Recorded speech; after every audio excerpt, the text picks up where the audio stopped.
नमस्कार साथियों। कल से मेरे खिलाफ एक स्क्रिप्टेड कैंपेन चलाया जा रहा है। सेम भाषा, सेम बातें, सेम आरोप। ये कोई कोइंसिडेंस नहीं है, बल्कि एक कोऑर्डिनेटेड अटैक है। पहले मैंने सोचा कि मुझे इसका जवाब नहीं देना चाहिए। फिर लगा कि कहीं एक झूठ को 100 बार बोला जाए, कुछ लोग मान ना लें।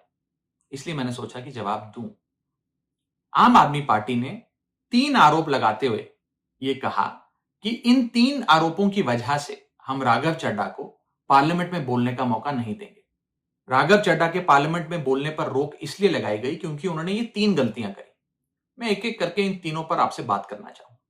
पहला आरोप कि जब ऑपोजिशन पार्लियामेंट से वॉकआउट करता है, सदन से वॉकआउट करता है, तो राघव चड्ढा वहीं बैठे रहते हैं, वो वॉकआउट नहीं करते।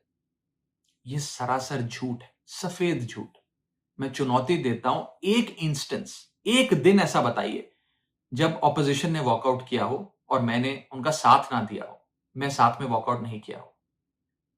और पार्लियामेंट में तो हर जगह सीसीटीवी कैमरा है। आप सीसीटीवी कैमरा निकाल कर दिखा दीजिए, दूध का दूध और पानी का पानी हो जाएगा।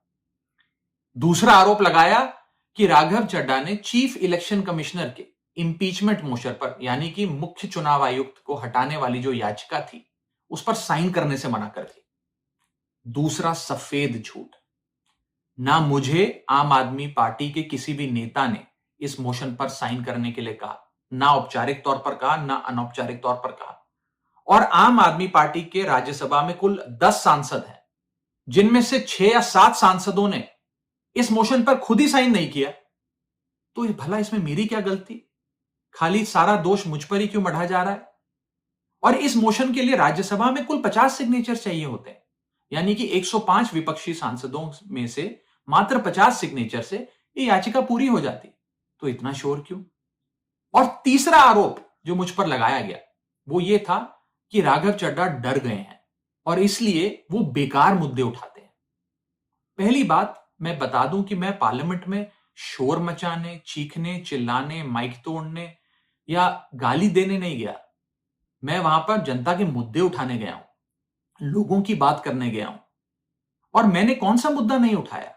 मैंने जीएसटी से लेकर इनकम टैक्स की बात करी, पंजाब के पानी से लेकर दिल्ली की हवा का मुद्दा उठाया, हमारे सरकारी स्कूलों की हालत से लेकर कैसे पब्लिक हेल्थ केयर इंस्टीट्यूशंस को मजबूत किया जाए, इंडियन रेलवेज में जो पैसेंजर्स ट्रैवल करते हैं उनकी समस्याएं रखी, यहां तक कि मेंस्ट्रुअल हेल्थ, एक ऐसा मुद्दा जिसके बारे में लोग बात करने से कतराते हैं, वो बातें तक रखी। बेरोजगारी से लेकर महंगाई तक तमाम मुद्दे उठाए। आप मेरे 4 साल का पार्लियामेंट का ट्रैक रिकॉर्ड उठाकर देख लीजिए।